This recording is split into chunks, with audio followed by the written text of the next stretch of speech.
namin yung pag-imbestiga sa kanila, pinatawag namin yung 18, natanong namin isa-isa at meron na kaming dokumento, recorded yung pagtatanong sa kanila, yung 18. 5 doon sa 18, pinirmahan yung kanilang statement, yung tanungan, yung parang question and answer. Yung 13 hindi nakapirma dahil nasabi ko na ito noon, pinigilan ni Attorney Balicod na pirmahan. Gusto pa nga punitin niyang yung testimonya na yan. Kami naman, on our end, natapos na namin yung report, pinorward namin sa Ombudsman at sa DOJ for proper disposition. We have recommendation doon. Pero ang nangyari kasi ngayon, mabutit na tanong mo, muli naming binuksan yung pag-iimbestiga rito kasi merong isang individual na nagbigay ng statement noong April 28 saka May 6 na meron siyang aligasyon na yung isa doon sa 18 Marines, may relasyon sila. May relationship sila at napag-usapan nila, alam niya yung nangyayari dito sa 18 Marines na to at may allegation na may binayad. At pinangalanan si dating Congressman Mike Defensor na siya yung nag-offer ng halaga ng 5 million para maging testigo nga, lumabas, mag-press conference. Kaya naman, ginawa namin, kinuha na namin ng statement dito at permado, recorded yung statement nitong individual na ito, nandito sa amin. Ang ginawa namin itong Tuesday yata, nagpa-issue ako ng subpoena para imbestigahan ulit yung miyembro ng 18 Marines na binabanggit ng individual at saka si Ginoong Mike Defensor, pinapa-subpoena ulit namin dito para mag-appear, para magbigay linaw doon sa testimonyang binigay nitong individual na related doon sa 18 Marines. Doon po sa alok na pera, paano po yung dynamics po nun? Paano po in-offer? In what way po sila babayaran? Well, may statement siya na parang initially parang 700,000 tapos parang in tranches babayaran siya. Yun nga yung gusto naming linawin. Bukod sa gusto naming malaman kung totoo talaga yung statement nitong individual na to, gusto naming linawin kung ano yung mga pangyayari talaga dito. Will you be in liberty, sir, to divulge kung ano po yung relasyon niya doon sa member ng 18 Marines sa po na yun? Gano'n po siya ka-credible sa inyo pong tingin? Yung anak ng 18 Marines ay kanyang kapartner. Meron silang anak. May apo bali yung isa doon sa 18 Marines dito sa tao na to. So, magkakasama sila sa bahay, kaya medyo may credibility yung testimonya nito. At saka pag ibinabangga namin doon sa statement, lumalabas na talagang alam niya yung detalye. Tsaka bukod doon, yung CCD namin, nakamonitor monitor yung social media. May monitoring din kami ng claim ng bilihan ng witness na-record Actually, pinaprepare ko yan kasi nga, parang iniisip ko rito, sigurado kanina pumapasok pa lang ako, sinasabi, itatanong itong 18 Marines Na-prepare nyo ba? Meron ba tayong pwede nyo i-play? Ito kasi, yung basehan namin ngayon dito, na meron ito, may isang social media post na kasama to sa mga Marines, tapos may kasama-usap ng political operator. Running na kami, sir. Hindi na pahinga yung cellphone namin. Kailangan ng financial assistance. Yung sir, ako sabi ko sir, kailangan humingi sana kami ng financial assistance. Okay, magkano kayo? Ah, Sir, hindi naman namin masabi kung magkano ka. Kayo na lang po mag-ano sir kung magkano po kasi sa amin sir, marami talaga yung sa amin. Marami nag-offer sir, tawag sa amin. sila na allowance para lang Kung may kwan man sir, ganun sir, kung kwan sir, na mas maganda siguro kung ganun man, isang bagsakan lang sir. Para Sige, kung kung sa may akin- magawa namin yun, at doon mag-kwan tayo doon sa financial assistance, makakaliwaan. Oo. So, yan yung monitoring namin. Other than that, meron ding mga pumapasok sa aming information pero we have to validate pa na talagang merong nangyari na exchange ng money para mag-testify itong mga to. Kaya siguro timely, no? Dahil lumalabas usit sila. Pero just to drive the point, I can give you a copy ng statement at makikita nyo rito, even before the schedule tong hearing na to sa Senado, meron ng statement tong may relation doon sa Marines noong 28 ng April. Andirito to. Hindi namin to nilalabas noon dahil ako. Diyan nakaparada kotse ko, diyan sa labas. Mag-isa lang talaga ako. Ang blocking force, dapat mga 100 kayo maghahanda. Pwede na ako mag-isa mag-block ng isang batalyon ng tao. Diba? Hindi ko kaya gawin yun. Then on the top para siguruhin na the Gatchalian group ang nakapangyayari in the building, it's their committees, it's their witnesses. I'm here kasi nagkakaroon ng parehong factions on left and right of the building. Diba? Ang iniiwasan namin, mag-clash yung dalawa. So, pakiusap ko sa kanya, diba, let's keep things down. Diba, the rhetoric down. And we agreed, nagkasundo na kami, paalis na ako, bigyan na ng boom, sumabog na, may parating pa na sila. Diba? External security sa madaling sabi. Oh, external naman ang role ko. I have no role here in the Senate. Then why are you inside? And to talk to, kinausap po si Senator Gatchalian, nasabi ko, I asked him na doon kami sa labas. Diba? Sa loob, wala kaming pakialam dito. Totoo naman eh, o sa ang heavy. Wala kaming pakialam. So, hindi kasi wala. Walang pulis yan. Diba? Walang pulis dito. I was alone. I came here alone. I was almost trampled upon. And yun na lang, lakas-lakas pa katawan ko. Kinaya ko naman. But now, sir, you came from a meeting, right, sir, with Senator Gatchalian? Yes. Can you tell us more about it? There was a summon of the Sandigan Bayan na para i-produce si Bryce Hernandez dito. Pero nung nakita namin, tinanong ko kung valid ko, ang nag-order yung old Blue Ribbon Committee. So kanina, pinakita niya sa akin na yung new Blue Ribbon Committee sumulat na sa Sandigan Bayan na they no longer recognize the request of the old Blue Ribbon. So it's ano lang yun, it's a communications thing. Kasi baka makontempt yung mga tao ko sa BGNP if we produce si Bryce Hernandez. And they wrote to the Sandigan Bayan body na ngayon ko lang nalaman, I think I have the copy. They have the copy already na cancel na yung isang people. Yung order to bring Bryce Hernandez here. Baga ibang, yung naunang Blue Ribbon po yun, hindi yung Oo. kay Senator Erwin. So, kinalify niya na dinala na pala nag-notice na ang Blue Ribbon na they no longer are requested. All of you. Akala ko ba, sabi niyo, ang gusto niyong mga senador, Salonga, Tanyada, Recto, Miriam Defensor Santiago, okay, then help us. Because that's not what is happening now. Di ba? Para kaming grupo ng konsehal o ng mga barangay kagawad na tinatakot ng sigang mayor. That's what's happening in the Senate now. You may disagree with me, you might not like me, but you know in your heart I am telling you the truth. Yun ang importante. You know in your heart I am telling you the truth.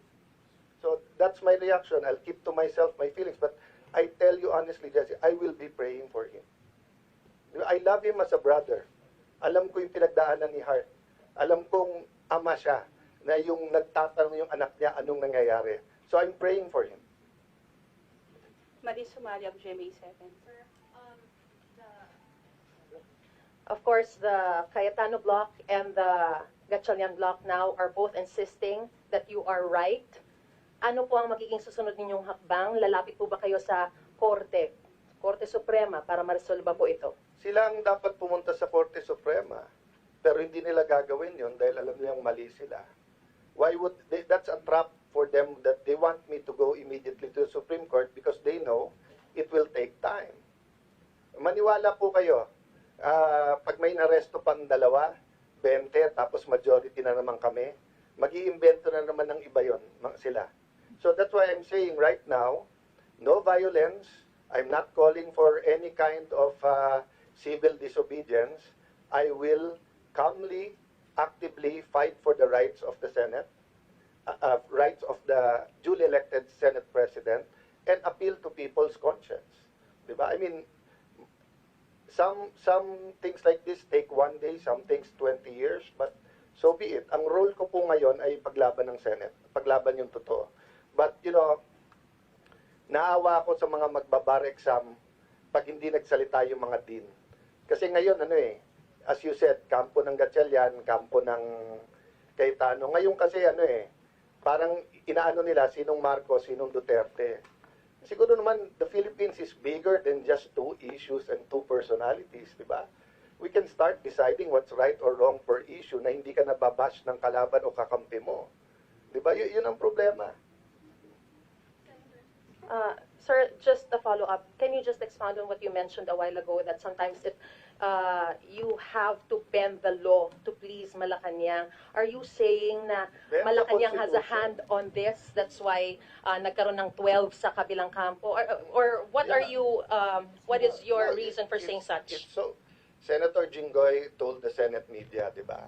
At the right time, susunod na kabanata, ilalabas sa inyo yung ebidensya ng mga tumatawag sa kanya, nasa kabinete yung mga yon, na ino-offer nga na wala na siyang kaso, na basta't wag siyang aalis.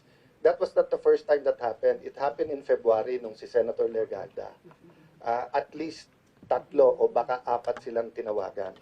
Etong 11 nagmi-meeting to with Malacanang. Etong kahapon na nangyari, coordinated yan. Di ba? I'll stop there kasi it's obvious naman eh. Di ba? So, but let me say this, that's the problem. The President keeps getting wrong information.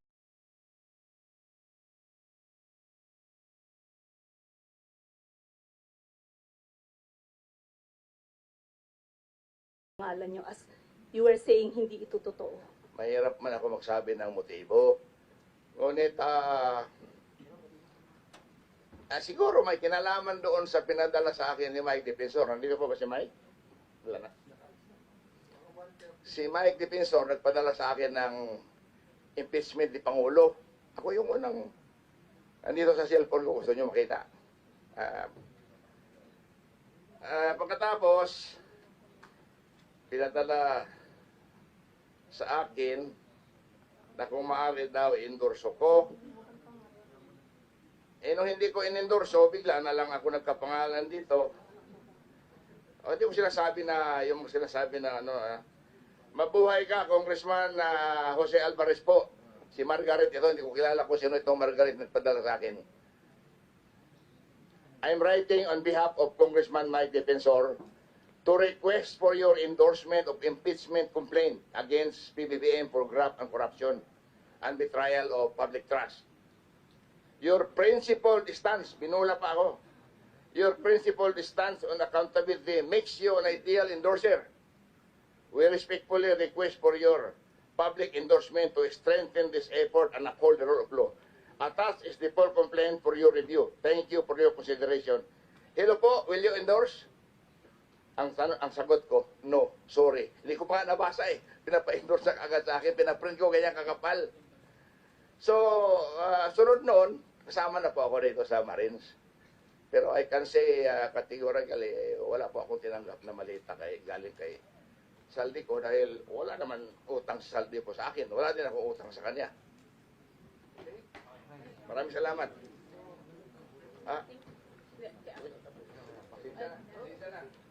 Thank you very much.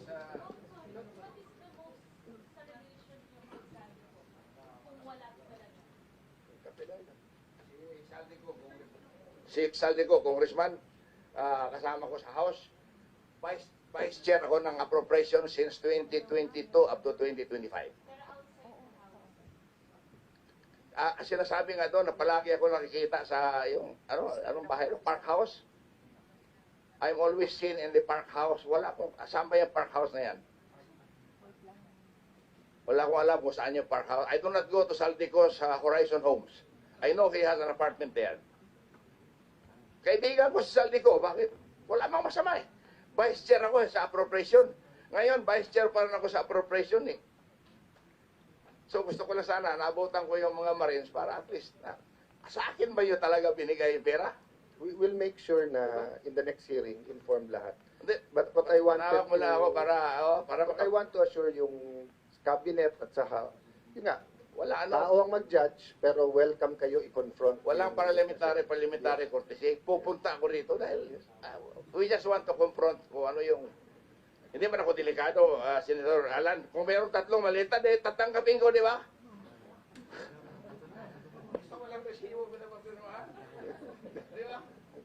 Nagbibiro lang si Congressman, but he's here to clear his name, which is the process. Di ba? Pag nabanggit kami sa House, we are also given the opportunity to answer. Kaya nga, regardless of our topic, pag pumunta dito, we will give them a chance. Okay? Thank you, Kong Alvarez. Thank you. Thank you. Thank you, sir. Thank you, sir. Next question Two, from three Marlon questions. Ramos, Okay. Politico. Yes, opo. Sir, just to clarify lang Yes. po. Ano po yung reason nyo at nung kasamahan nyo pa pong iba sa na hindi po pumasok ng last 3 session days po? Di ba nag-walk out sila? Kasi ayaw nila na makaboto yung 13. Di ba? So they used a parliamentary tool, which is calling the quorum, then adjournment. So we also used a parliamentary tool na walang quorum. So yun yun. Yun lang kasimple. But sila, imbis na sumunod sa rules, nung na-checkmate sila, binasura nila yung constitution at rules by coming with a patently illegal maneuver yesterday. Ganun lang kasimple, kasi nga in-announce na namin, ang gusto nilang gawin, isa-isang arestuhin yung mga nasa majority, pagkatapos kunin nila yung committee. Pag nakuha nila yung committee, hindi tuloy yung hearings. Kaya kami, alam namin walking dead kami. Alam namin anytime kukunin ng committees, alam ko eventually magkaka-13 sila, but sana lumabas muna yung katotohanan bago mangyari yun. May binabanggit po kanina si Senator Erwin Tulfo na sila lang po yung nabanggit ni Tito Sen. Pero dun sa original affidavit nung mga dating sundalo, nandun din si Senator Loren daw at saka yung magkapatid na Villars. So, actually, ngayon ko lang nakita yung affidavit. I have not read, etc. But that's the problem with the Tulfos. Sasabihin nila, humarap ka, etc. Di sana humarap siya kanina. Di ba? Yung 18, harapin niya sa susunod na hearing. Bakit ako magtatanong nun? Hindi ko naman nabasa yung unang affidavit eh. Mas maganda nga yun pagka ganun kasi matetest yung credibility eh. Di ba? Pero si Erwin, nasa groups naman namin yan eh. May mga nagbanggit din doon na minabanggit sa majority, ba't hindi niya tinatanong? Meron din doon, nabanggit sa majority nila. Ang sagot nila doon, hindi daw credible yung witness na yon. Pero yung witness na yon ay ginagamit laban kila Joel Villanueva at sa ibang mga senador. Kaya sinasabi ko nga sa inyo, bantayan nyo ng gusto yung Blue Ribbon Committee kasi imbis na instrument for truth, ginagamit na instrument para magkaroon ng mga scapegoats o kaya selective justice o kaya ginagamit para hindi mabuo yung tunay na majority. Okay lang, last follow-up. Tapos Kasi nagbanggit na po si Senator Erwin that there will also hold a Blue Ribbon hearing on Monday. Ano pong gagawin po ng grupo po niyo? I will assert, di ba, the powers of the Senate President.